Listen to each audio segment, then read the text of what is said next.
Start खेती को जिस तरह उद्यम बनाने की होड़ है, उसमें यंत्रों और रासायनिक उर्वरकों का अतार्किक उपयोग देखा जाता है।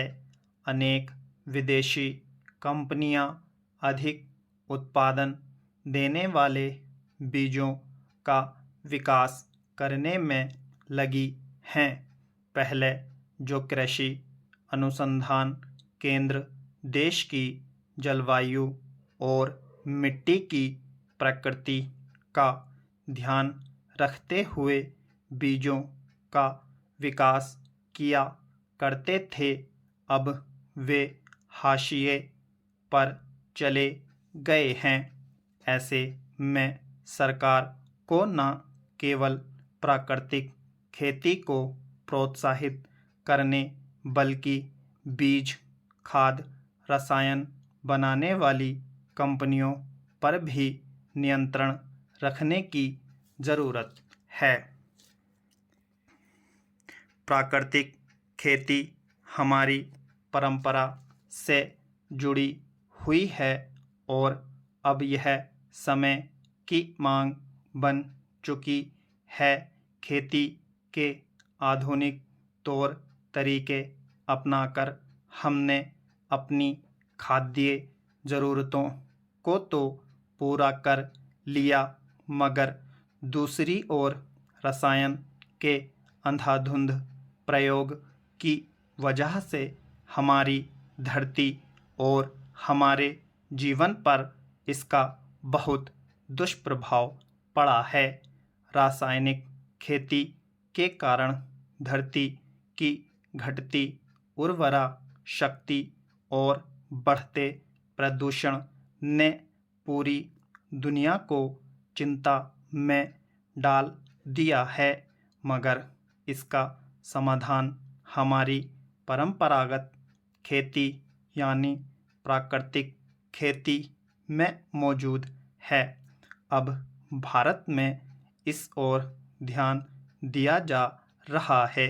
इस तरीके से की जाने वाली खेती में फसलों में जलवायु परिवर्तन की मार को सहन करने की ताकत रहती है।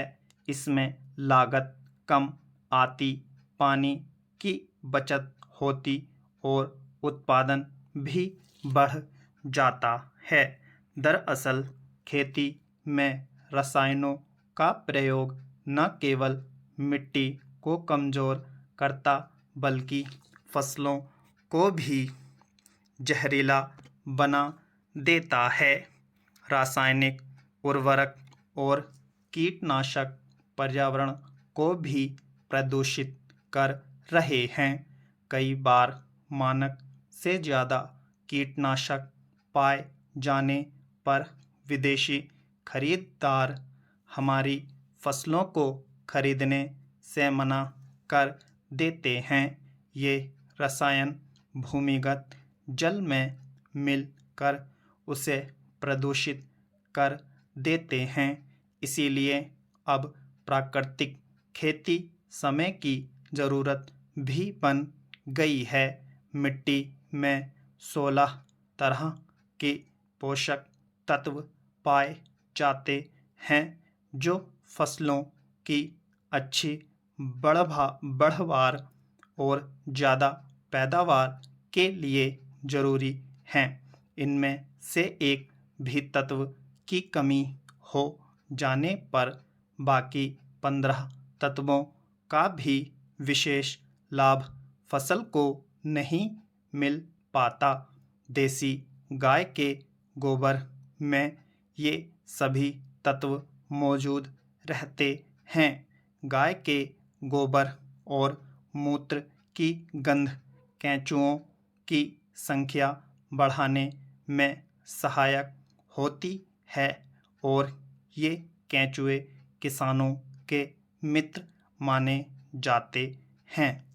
इसमें सिंचाई भी पौधों से कुछ दूरी पर की जाती है, जिसमें केवल 10% पानी लगता है।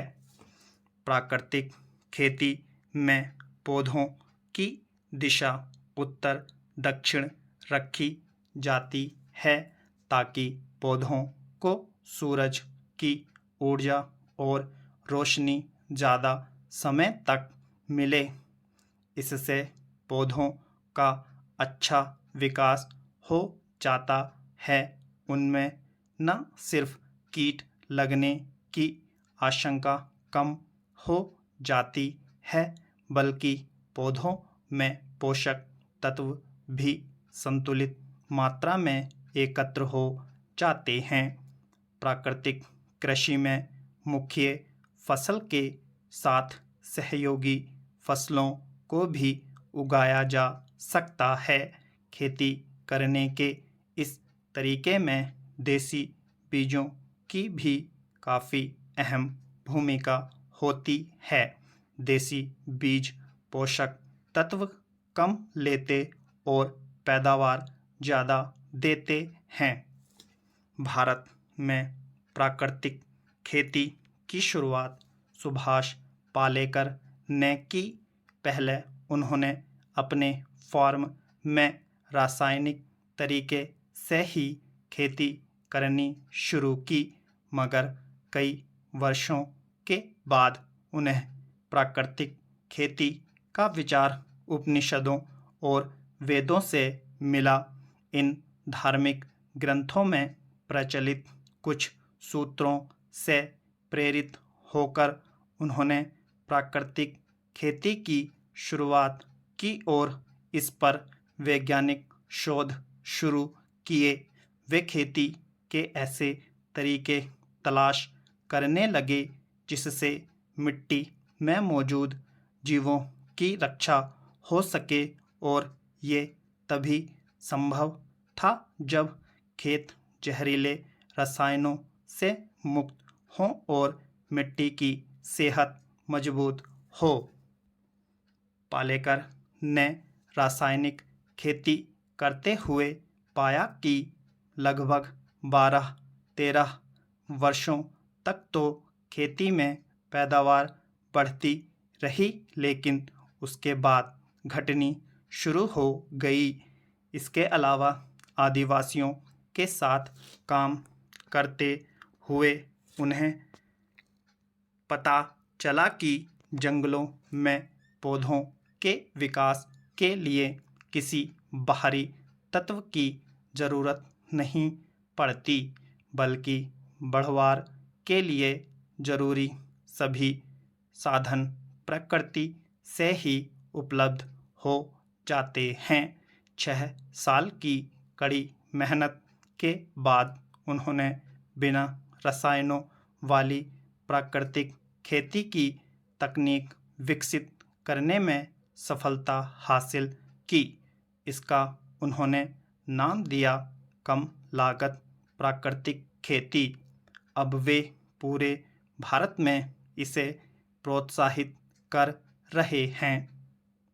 खासकर छोटे और सीमांत किसान इसे लेकर काफ़ी उत्साहित हैं क्योंकि इसमें उर्वरकों और कीटनाशकों पर कोई खर्च नहीं आता और भी उपज भी भरपूर मिलती है।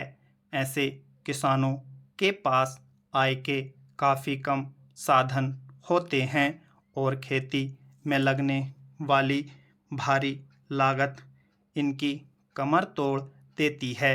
कई लोगों को लगता है कि प्राकृतिक खेती से शुरुआत में उपज कम रहेगी, लेकिन ऐसा बिल्कुल नहीं है। पहले ही साल में किसान भरपूर उपज ले सकते हैं। खाद और कीटनाशक खेती के लिए ज़रूरी होते हैं। इन्हें घर पर ही मौजूद सामग्री से बनाया जा सकता है। इसमें खाद के रूप में जीवामृत और घन जीवामृत तैयार किए जाते हैं। यह खाद मिट्टी की भौतिक दशा को सुधार देती है। स्टॉप।